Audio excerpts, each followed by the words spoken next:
लेते हैं मुल्क की सियासत को, तो जैसे जैसे 5 अगस्त की तारीख करीब आती जा रही है, हुकूमत और अपोजिशन खास तौर पर तहरीक इंसाफ के दरमियान लफ्जी जंग भी तेज हो रही है। आज अपोजिशन इत्तेहाद की इस्लामाबाद में ऑल पार्टीज कॉन्फ्रेंस होने जा रही है, इसमें हुकूमत के एहतजाज का हतमी लाहे अमल तय किया जाएगा। 5 अगस्त को तकरीबन 5 दिन बाकी हैं और PTI के एहतजाज का अभी तक अगर हम देखें तो कोई भी मोमेंटम बनता दिखाई नहीं दे रहा, बल्कि हिकमत अमली में बड़ी तब्दीली देखने में आ रही है। बताया जा रहा है कि PTI ये एहतजाज अब अपने सियासी प्लेटफॉर्म की बजाय तहरीक तहफ़्फ़ुज़ आईन पाकिस्तान के प्लेटफॉर्म से करेगी।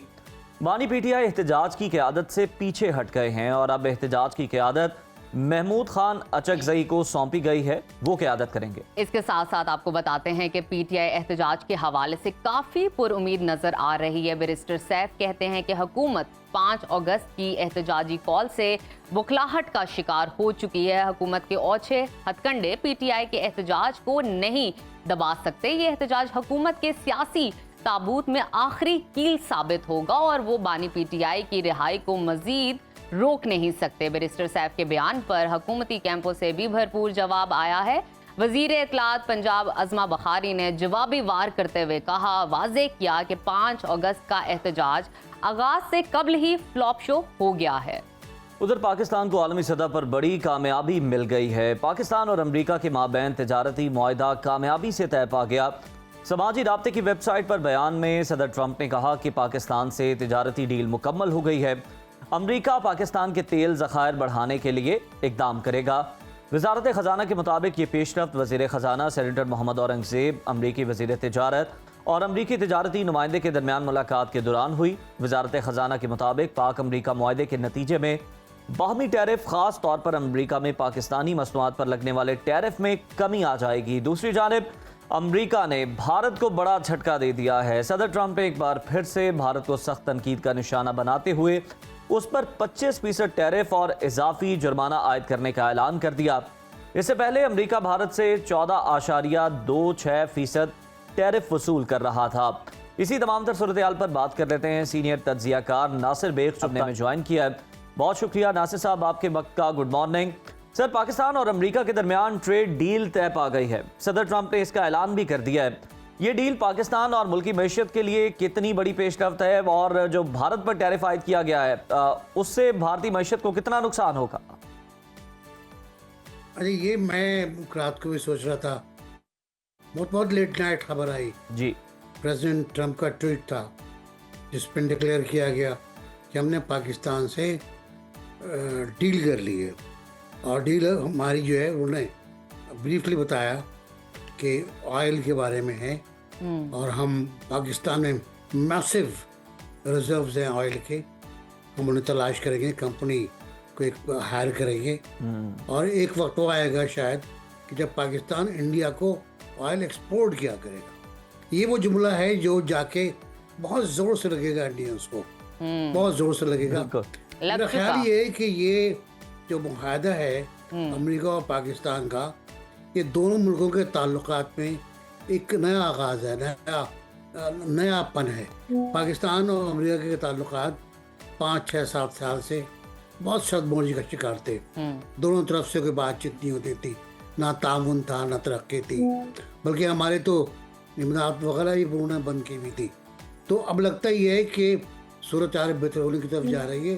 ट्रंप साहब ज़्यादा इंटरेस्टेड हैं और चाहते ये हैं कि पाकिस्तान से बहुत अच्छे ताल्लुकात हों और तिजारती ताल्लुकात हों।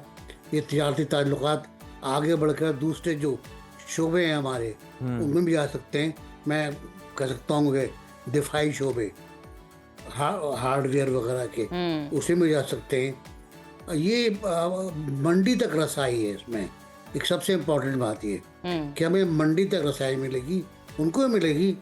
हमें IT का मसला होगा, हमारा आर्टिफिशियल इंटेलिजेंस है उसको फ़रोग़ मिलेगा, उस पर ट्रेनिंग और उसमें बहुत इम्पोर्टेंट स्टेप्स लिए जा रहे हैं। तो ये बड़ा कॉम्प्रिहेंसिव एक एग्रीमेंट है जिसका ताल्लुक माशी तरक्की से और जो मादनी ज़राए हैं उनको एक्सप्लोर करने से है। बिल्कुल और ठीक मेरा है। अंदाजा अच्छा ये है नासिर कि साहब, ये वही जिस इस वक्त- करंट सिचुएशन पे आप बात कर रहे हैं, अमेरिका के सदर डोनाल्ड ट्रंप ने पाकिस्तान से डील का ऐलान कर दिया और भारत पर 25% टैरिफ लगा दिया है। भारत के लिए बहुत बड़ा झटका है। सदर ट्रंप का ये इकदाम भारत के लिए किस तरह चैलेंजिंग साबित होगा? पाकिस्तान और अमेरिका के लिए तो बेस्ट है, दोनों एक दूसरे से फायदा उठाएंगे, लेकिन भारत का क्या रोल होगा? किस तरह उसके लिए बड़ा झटका हो सकता है? मैंने अर्ज किया ना कि ये जुमला कि पाकिस्तान हिंदुस्तान को तेल बरामद करेगा, एक्सपोर्ट करेगा, यही बहुत बड़ा तीर है जो जाके उनको लगेगा और समझेंगे कि वो सेकेंडरी पोजीशन पर आ गए। साथ साथ ये कल जो अनाउंसमेंट हुआ, कल एक अनाउंसमेंट नहीं हुआ जी। टैरिफ का, टैरिफ प्लस जुर्माना। आप ईरानी कंपनियों से माल खरीद रहे हो, उसका जुर्माना, आप रूस से तेल ले रहे हो, उस पर जुर्माना भी अदा करेंगे आप, टैरिफ भी आपके ऊपर ज़्यादा होगा। साथ साथ आपसे ये कहा गया है, अपनी कंपनियों से कहा गया है कि वो भारत में इन्वेस्टमेंट ना करें, भारत में अपने इदारे ना खोलें, भारत में हायरिंग ना करें। जो भी फैक्ट्रियाँ बनानी है उनको अमेरिका में बनाएं और अमेरिका में हायरिंग करें, अमेरिकियों को रखें। ये उनका नेशनलिस्ट एक व्यू है जो ज़्यादा हिट करेगा हिंदुस्तान को, और हिंदुस्तान में अमेरिकी सरमायाकारी कम होने का बड़ा खदशा है। और इस पर कल की जो पार्लियामेंट पूरी हो रही थी, वो राज्यसभा का इजलास होना था और उस इजलास में प्राइम मिनिस्टर को आना था अपने ख़ास अंदाज में। तो जब ये इत्तला आई कि टैरिफ लग गया है प्लस जुर्माना लग गया है और दूसरी बातें हो गई हैं, तो वो राज्यसभा में नहीं आए, वो घर बैठे रहे, प्राइम मिनिस्टर हाउस में बैठे रहे और देखते रहे कि क्या मंजर है, समझने की कोशिश करते रहे वो अपने मायने माशियात से। और मायने माशियात का भी कहना है कि हम समझने की कोशिश कर रहे हैं कि ये क्या है। यकीनी तौर पर उनको इस बात का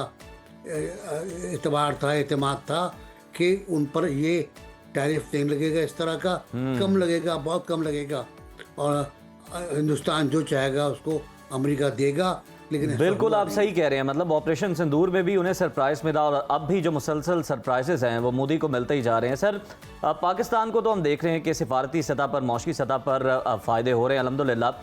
सियासी सतह पर भी कुछ डिस्कशन कर लेते हैं। तो पीटीआई ने तहरीक तहफ़्फ़ुज़ आइन पाकिस्तान के प्लेटफॉर्म से एहतजाज करने का फ़ैसला किया है। पाकिस्तान से अगर हम देखें तो जो फैक्ट्स हैं, जो ज़मीनी हक़ाइक़ हैं, वो तो यही हैं कि पाकिस्तान की सबसे मकबूल जमात की चलें दावेदारी का लिया जाए, पीटीआई तहरीक तहफ़्फ़ुज़ आइन पाकिस्तान के प्लेटफॉर्म से एहतजाज करने पर आखिर क्यों मजबूर हुई है? पहले कह रहे थे कि वानी पीटीआई की आदत करेंगे, अब महमूद अचकज़ई साहब को आगे कर दिया गया। जनरल ज़ियाउल हक साहब पाकिस्तान में चीफ मार्शल एडमिनिस्ट्रेटर, उनके बारे में एक जुमला CMLA कहते थे। तो हमने CMLA का उस ज़माने में हमारे सीनियर्स ने CMLA का एब्रीवेट को जब डिकोड किया तो बना कैंसिल माय लास्ट अनाउंसमेंट। तो पीटीआई का मसला भी यही है, आप देखते रहे, आप यू टर्न कहते हैं, मैं कहता हूँ कैंसिल माय लास्ट अनाउंसमेंट। तो जितने अनाउंसमेंट ये करते आ रहे हैं उनकी खुद तरदीद करते हैं, खुद यू टर्न ले लेते हैं। पहले बात आई, अब जैसा आपने कहा कि खान साहब ने कहा कि कोई लीडरशिप नहीं होगी, I will lead from the jail, मैं जेल से करूँगा क़यादत। फिर 5 अगस्त को तहरीक पीक पर पहुँचेगी। 5 अगस्त को तहरीक पीक पर जब पहुँचती है ना, जब तहरीक शुरू होती, तहरीक शुरू ही नहीं हो पा रही तो पीक पे कैसे जाएगी? गाड़ी पहले फर्स्ट गियर में होती है, फिर सेकंड पे, थर्ड और फिर 5th गियर लगता है गाड़ी के अंदर। तो गाड़ी का पहला गियर ही नहीं लगा। अभी भी इस बात पर इख्तलाफ है कि कौन लीड करेगा। गड्डापुर साहब फिर आ गए कि जी मैं लीड करूंगा, और उसके बाद जुनेद अकबर साहब भी हैं, फिर दूसरे साहब भी हैं, बैरिस्टर गौहर भी हैं, सलमान अकबर राजा। लेकिन नासिर साहब, यहाँ पे सवाल ये है कि बानी पीटीआई लीड करने के हवाले से पीछे क्यों हट गए? इसकी वजूहात क्या नजर आ रही हैं आपको? देखें, उन्होंने कहा था बानी ने 3-4 रोज पहले कि मुझे तहरीक का मोमेंटम नजर नहीं आ रहा।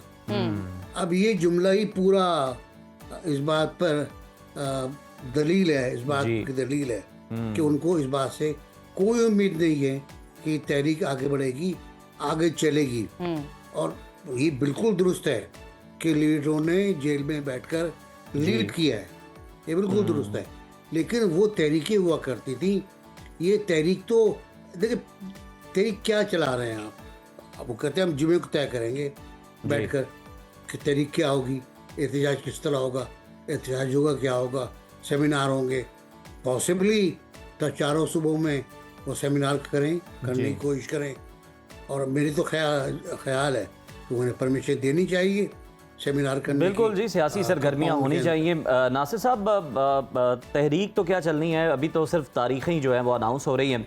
सर, बहुत सारे लोग जो हैं वो बातें कर रहे हैं, ज़रा आप इनको कंफर्म कीजिएगा, ये अफवाहें हैं या इनमें कोई हकीकत भी है कि जिस तरह से हमें सुनने को मिल रहा है कि शायद कोई थोड़ी सी दरार पैदा हुई है और हुकूमत की तब्दीली की कोई हवा चल रही है, ये बातें दुरुस्त हैं या महज प्रोपेगेंडा है अपोजिशन का?